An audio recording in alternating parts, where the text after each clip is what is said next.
Hi everyone, this is going to be me talking you through the model paragraph I've written on Friar Lawrence in Act 3, Scene 3. I'm going to talk you through the key features, so obviously you can also apply those if you chose to answer the question on Juliet in Act 3, Scene 5. I would suggest that you pause the video at this point and read the whole paragraph, and then afterwards carry on watching and I'll talk you through. Okay, so hopefully you've now read all the way through. Let's start at the beginning with this topic sentence here. So remembering what we should be doing, first of all, is if we are dealing with an extract, not the whole text.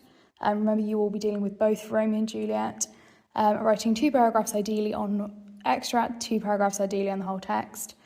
You should always be starting by placing that extract. So obviously I give you a whole scene to look at just for the sake of this piece of work, but just imagining it was an extract from that scene. So in this first sentence here, in this extract from Act 3, Scene 3, which takes place following the murder of Tybalt and before Romeo is reunited with Juliet for their wedding night. First bit of that sentence there, that is our placing of the extract.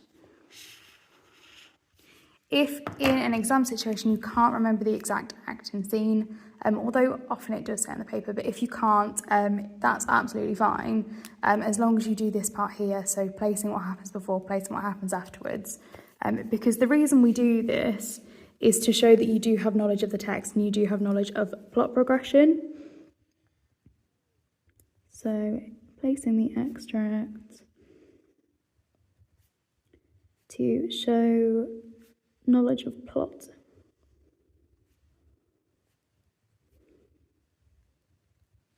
And then the other thing we've done in our first sentence here is to establish our argument, just as you have done from Year 7 with Peels. That very first sentence is really important because what it does is your point establishes the argument that you will be then developing all the way through your response. You need to have a really, really clear idea in your topic sentence, something that you can then develop in detail with 3 to 5 quotations throughout that same paragraph, all of which build the argument that you are establishing with that point. So in this example here, I have gone for the idea that Shakespeare is presented Friar Lawrence as an authoritative figure who demonstrates assertiveness. Okay, so authoritative figure who demonstrates assertiveness. That is our clear idea. And what that does is establish the argument for this paragraph.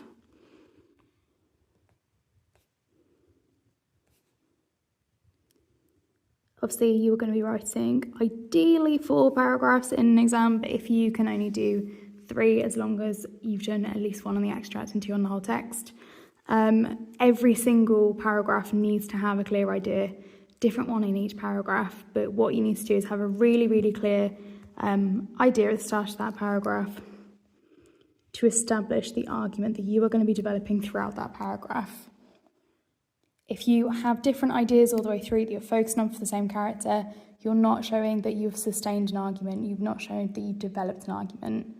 So what we need to do, clear idea, single clear idea, develop it all the way through with those 3 to 5 pieces of evidence and with your context and with your writing intention, but we'll talk that through when we get there. Okay, so that's our idea. All the way through, we're going to be focusing on authoritative figure who demonstrates assertiveness. I will also draw attention to all the places where I've very clearly come back to that idea as well.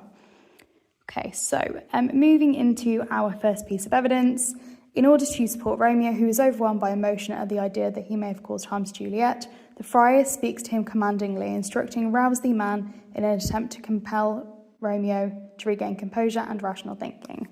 So that is our quotation, rouse the man, really, really short, concise quotation. Quotations can be single words as well if you want them to be. We shouldn't be using quotations that are like 10, 12, 15 words long, because then that's not concise and that's not giving us something really concise to focus in on. So concise evidence. And then the other thing we should be doing with our evidence, again, as you were doing all the way through Key Stage 3 as well as into this year, is embedding our evidence. So making sure that however we've put the quotation into the sentence, the flow of the sentence is still grammatically correct. That has been done here. So instructing rouse the man in an attempt to compel Romeo to regain composure and rational thinking. either side of this still works in a grammatical sense, even with that quotation placed in the middle there. So I'm going to pop it over here.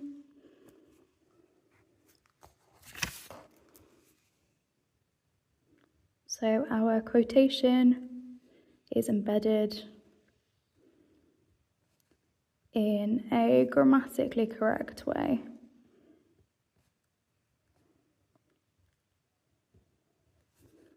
Hopefully you can see that, it's just kind of gone a bit dodgy over the writing. There we go, quotation embedded in a grammatically correct way. Particularly if you are aiming for the highest marks, if you're aiming 7 to 9, this is a must. You need to be showing that you can write in a sophisticated way to get to the top bands. If you're just plonking evidence in randomly, if you're not embedding it into the flow of the sentence, that's not sophisticated. It doesn't show an academic writing style. So please do make sure that wherever you're placing your evidence, it reads accurately within the flow of the sentence. Just as a kind of general rule of thumb here, I like to embed it with some kind of contextualizing of what's happening. Don't get that confused with context as in historical context. What I mean by contextualizing is just some kind of like indication of what's happening in that quotation. So here I've kind of contextualized it by explaining why the friar needs to say this at this moment. So in order to support Romeo, who's overwhelmed by emotion at the idea he may have caused harm to Juliet, and kind of how he's saying it as well. So commandingly, instructing, also looks about commandingly. That also really clearly brings us back to that point: authoritative, assertive, commanding. And then a little explanation again of why he's doing that. So in an attempt to compel Romeo to regain composure and rational thinking. So just add here then, it is a good idea to contextualize, not like context, historical context, but context within the extract, to contextualize the quotation when embedding. Okay, hopefully you can see this okay. Also, I'm trying to hold phone in one hand and write with the other. Not ideal, but hopefully you can see that. Okay, so that was our first quotation. It's been contextualized. We know what's going on here. The other great thing about contextualizing as well, again, you're showing that knowledge of the text that we put there. If you can say exactly what is going on at the time that quotation is said, once again, you are showing knowledge of the text.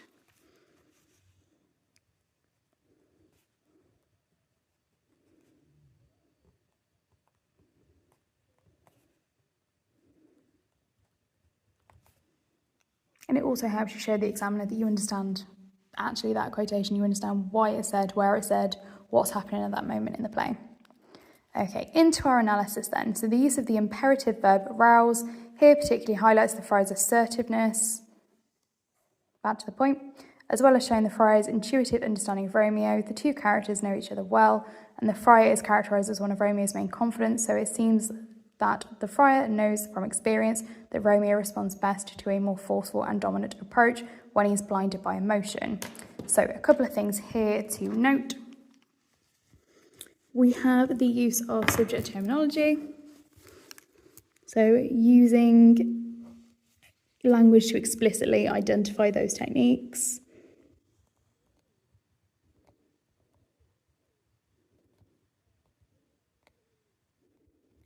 We have keyword pulled out for close analysis.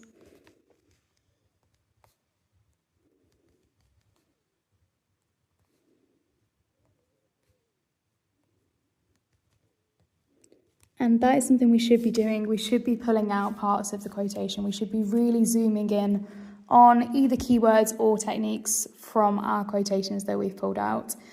To really pull apart that quotation and really get to grips with how that quotation is supporting your point. What are the keywords there? Which are the ones within that quotation that really do support your point? So next thing, again, we are focusing on that point still. So focus on point. Here we are showing knowledge of the text. Here, Friar's character is one of Romeo's main confidants.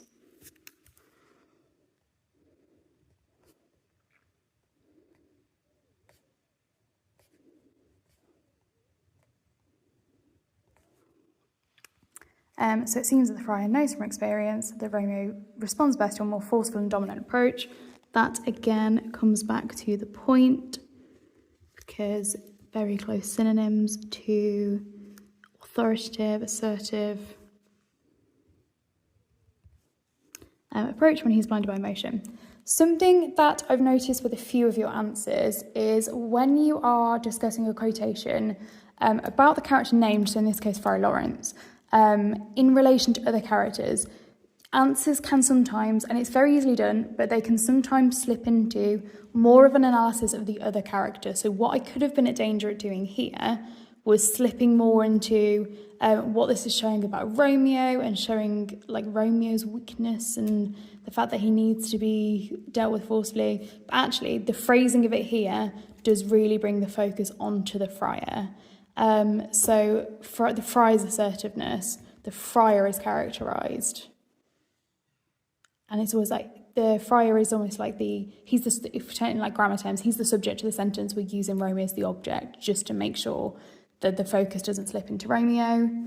Here, the friar knows from experience. So he's the subject and he's the subject and Romeo's the object. He's the one that we're focusing on here. So let's put here,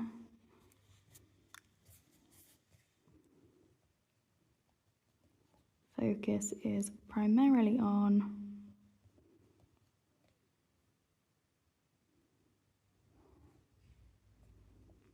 the friar.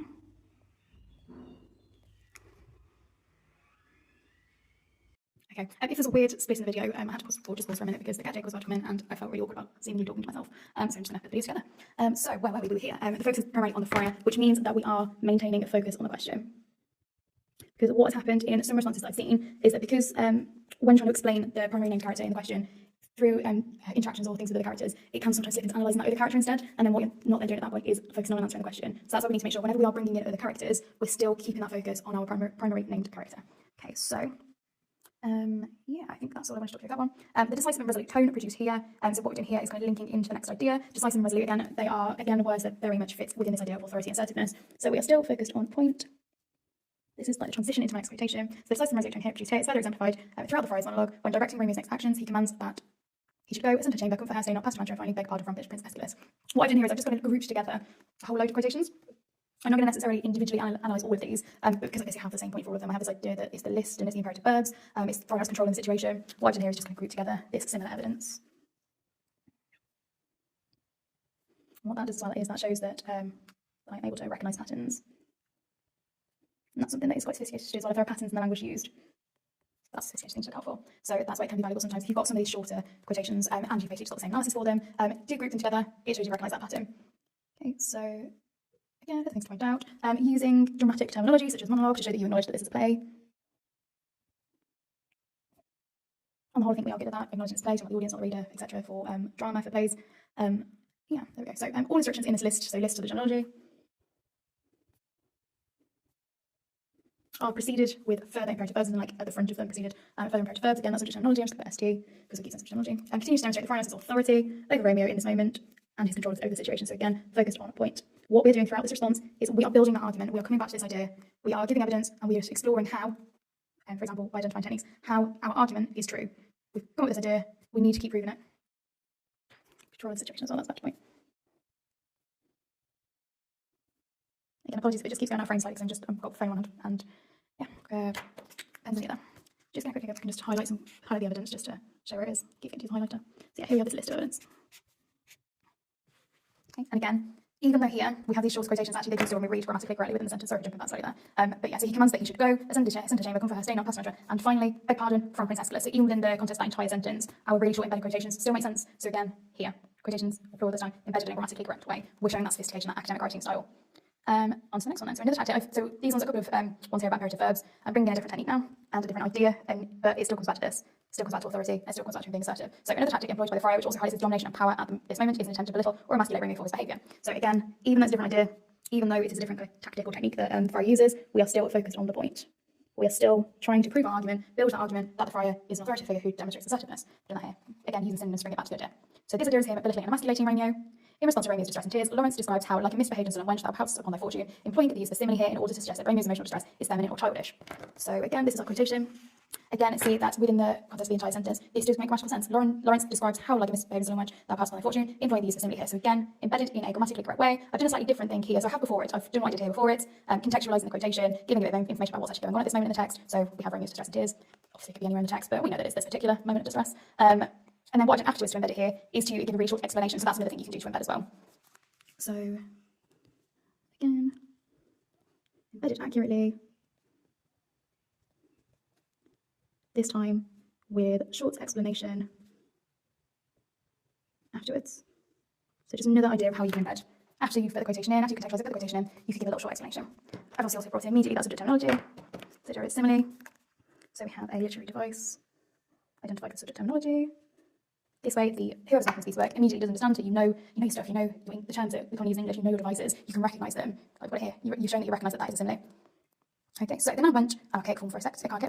What a sentence straight over. The noun went and our cake term for a sex worker was commonly used in the Elizabethan period in a colloquial and derogatory manner to refer to a woman or girl, thus suggesting that Friar Lawrence and perhaps the contemporary Elizabethan audience perceives Romeo's tears as effeminate and not reflective of the masculine ideals expected within this time period. Okay, so different bits and bobs here. Subject terminology again, but this time with word class. I think we did that before actually, didn't we? With so the prejudice was more specific technique, but yeah. Subject terminology, word class. Again, it just shows that you know your stuff. If you don't know what word class is, go for lexical choice. That's also more sophisticated thing than just saying the word wench in this example. If you can, please do try and name it because it does show, again, that high level of sophistication, that high level of knowledge and understanding. Again, we have our keyword pulled out for close analysis.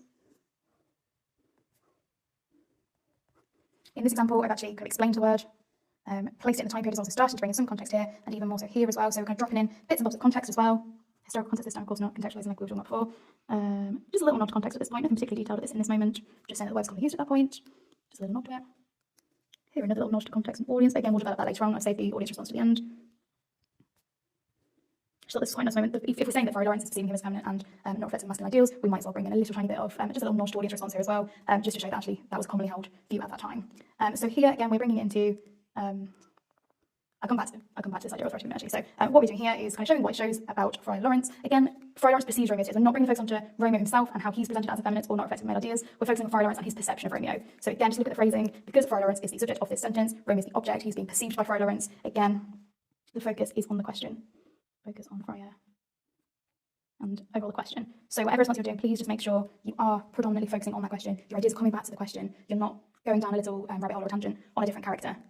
We're making sure it's that one that's the one named that's the most important point here. So continuing this analysis of that quotation before I come back to explaining how it does show this idea, because this is a bit more long-winded, this analysis takes a little bit long to get to this here, but it does still, and actually I kind of did need to explain all of this to explain how this still shows the authority and assertiveness. So, moreover, the adjective sullen and the verb poutus are typically ascribed to toddlers or small children. I'm sure if any of you have little siblings, you would definitely agree with that. Again, furthering the idea that Romeo is not demonstrating the emotionally robust masculinity that would be expected of him. By belittling Romeo in this way, suggesting that he's behaving in a manner attributable to women and children respectively, both of whom would have held less social power than men at the time Shakespeare was writing, Friar Lawrence asserts dominance. Okay, so see, we do come back to it. It's a bit more long-winded, it is a bit more detailed in terms of pulling apart the language, but we do still bring it back to this idea. And actually for this one we had to, because it's not as obvious how this one shows its power, so we need to really pull it apart first and then bring it back. So just to get shown through how I've done that. So again, we have those keywords. And again, we haven't just said word, we've said what they are.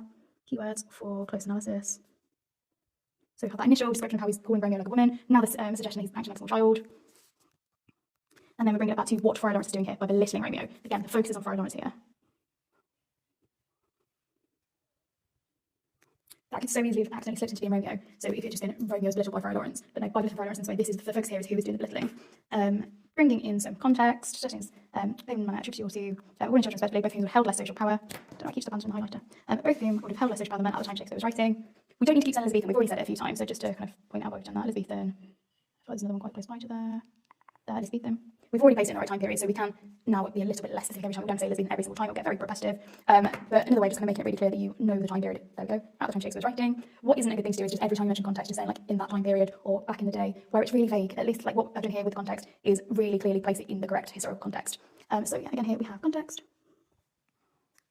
I'm going to put next to there, clearly placed in correct context.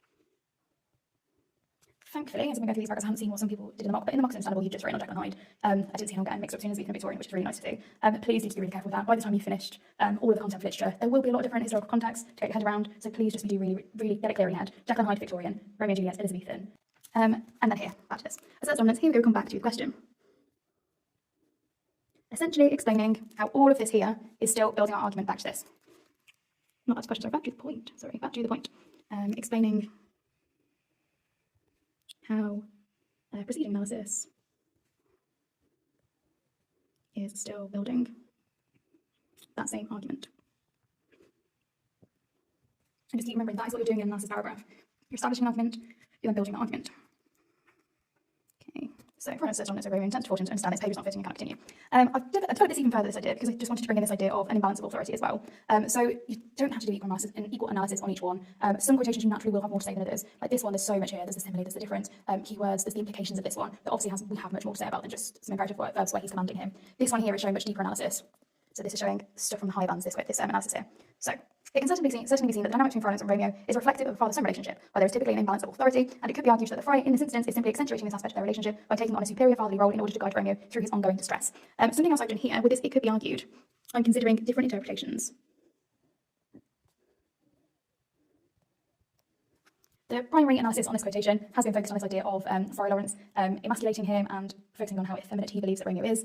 But considering it from a different perspective, again, that's something that does shoot you up into higher bands if you're considering that there might be multiple interpretations to a quotation. So that's what I'm doing here, and that's what I want to show in this part of the response.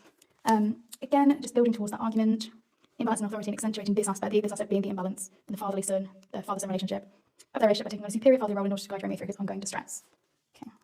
That is where I've left it with analysis. I could have brought in a couple more quotations if I wanted to. Aiming for 3 to 5 in total, analysed. Because what I've done here, because I've got all of these ones here, even though it's only a really brief analysis of all of them and of that pattern, I have just left it 3 as brief for this one. But the other thing I was going to bring in for this one was the part where he's commanding the nurse as well, to show that Friar Lawrence isn't just an authoritative figure who demonstrates assertiveness over Romeo. So that would be my next step. But actually, we do have enough analysis here, I think, to just go to start wrapping things up together. So if you think back to how you were doing things at Key Stage 3, like I said before, we did bits on this as well when we did Jekyll and Hyde. A really good way to finish the paragraph, and something you need to bring in somewhere. And I think the end is a good place to do it because you've built all this argument and then you've got this chance to really kind of bring things together, is your writer's intention and your audience response. So for writer's intention, you need to make sure that what you're considering is why the writer has done something. In this case, we need to consider all the way back to our point why the writer, Shakespeare, has presented Friar Lawrence as an authoritative figure who demonstrates assertiveness. We need to come back to our point, even with our part at the end, even with our writer's intention, even with our audience response. We're still building this argument, we're still coming back to it. Okay, so Shakespeare, where have I just lost my hand, sorry. Here we go, sorry. Shakespeare may have portrayed Lawrence, the play's primary religious figure, in an authoritative and assertive way in order to reflect the power and command held by Christian leaders within both Elizabethan England and the wider Renaissance Europe at this time. However, I keep losing my place, sorry, just because I am on that. However, as it becomes apparent throughout the course of the play that Friar Lawrence's commands and plans are ultimately significant contributing factors that lead to Romeo and Juliet's tragic demises, it could be argued that Shakespeare utilises Friar Lawrence's misguided control of the situation as a way of warning the audience against placing trust in the authority of the church. Okay, so a couple of things to go through here. When we are talking about writer's intention, we don't know these things for certain. We can't speak to Shakespeare. He didn't leave extended commentaries on his plays for us to really understand why he did these things. We're being sensitive. Could be, may, might, possibly. So we're using our tentative language because what we're doing is we are actually inferring. We do not know these things for definite. We're using clues that we have within the text, within our understanding of the historical context, to consider why he might have wanted to do this. So we are using our tentative language. This is not a definite argument. This is just a possible interpretation, or in this case, I've given 2 possible interpretations of why Shakespeare has presented Friar Lawrence as an authoritative figure who demonstrates assertiveness. Okay, so the first idea is this one here, to reflect the power and command held by the Christian leaders within both Elizabethan England and the wider Renaissance Europe at this time. I think with Shakespeare, as our play is, when it's played not set in England, it is nice to acknowledge that actually we know that this play isn't just, it is based on Elizabethan England in the sense that that's where Shakespeare lived and that was his life experience, but just a little nod to the fact that it is based somewhere else, it's not actually set in Elizabethan England, just giving a little nod to the fact that we do know that it is in Europe.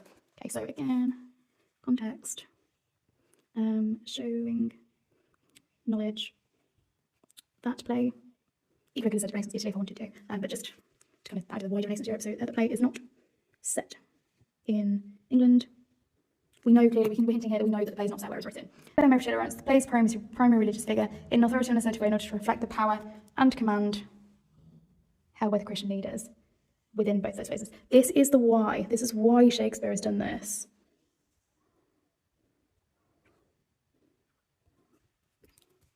We're considering what his message might have been.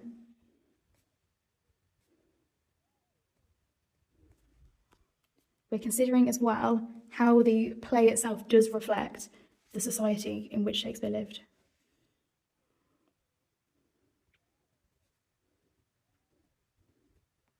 So I really would strongly suggest that if you were going to bring context, or you are going to bring context in somewhere, but writer's intention is a really, really good place to do it. That will really give reasons as to why they've done this. That's the world they're writing in, that's their experience, that's what they know. So that really, really does help give hints to writer's intention. Ultimately, that is the best place to put it. Here. So what you can do with extract, now that we've read the whole play, is obviously kind of give hints to later on in the play. So here, showing knowledge of the wider play and how this moment of this character fits into the wider play.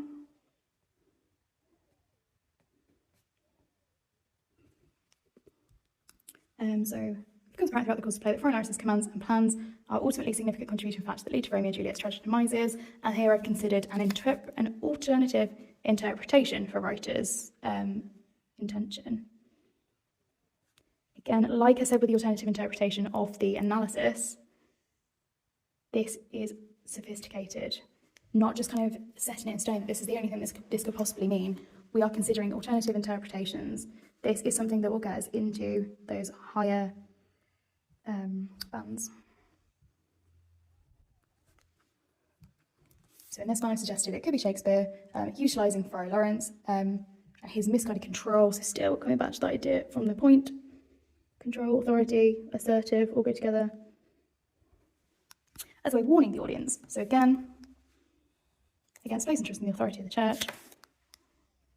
So again, here we have given a reason why Shakespeare might have done this. We are considering another possible message that he might have been trying to share. Last but not least then, onto the audience response. Up to you if you want to consider the Elizabethans or if you want to consider a modern audience. I've done a mix of the two here, as long as at some point in your overall response of 4 paragraphs or 3 paragraphs, if that's what you can achieve. If you have considered both of those at some point, you don't necessarily have to do it both in the same paragraph, but you can if you want to, and that's what I've done in this example. So to a contemporary Elizabethan audience, the power and assertiveness attributed to Friar Lawrence. So once again, we're still focusing on that point. I know it sounds really repetitive that I'm saying this now, but we're still doing it, we're still building that argument. Everything here is building and proving why what we said initially is true. So to a contemporary Elizabethan audience, the power and assertiveness attributed to Friar Lawrence would be more familiar than it would typically be to a modern audience, the latter of whom, so the latter being the modern audience here, the latter of whom may find Lawrence's behaviour and manner of speaking shocking. So we have our modern audience response. And also, please note that we're using audience, and we're using audience again, and here viewer. Again, acknowledging the form of the play, exactly like we did before with when we mentioned monologue. So acknowledges form of text, that this is a play. This isn't something that's designed to be read, it is something that's designed to be watched. So just careful, audience, or viewer. And then if you're writing about a novel, obviously this would be reader. An Elizabethan viewer, however, so we're doing that contrast of audience responses, may see the disastrous consequences of the friar's control and authority, still coming back to that point. And what I've actually done here is I've linked it in with the writer's intention and feel a sense of doubt over their relationship with religion and the power it held in this time period. So kind of linking it into that writer's intention. Links to the WI or writer's intention, and then that gives our response a sense of cohesion. It's not just random ideas, this does all link together, and again that cohesion is shown by that argument building as well. By coming back to this, again we have that cohesion. Okay, so hopefully that helps. Hopefully that wasn't too chaotic. Thank you, hope this helps.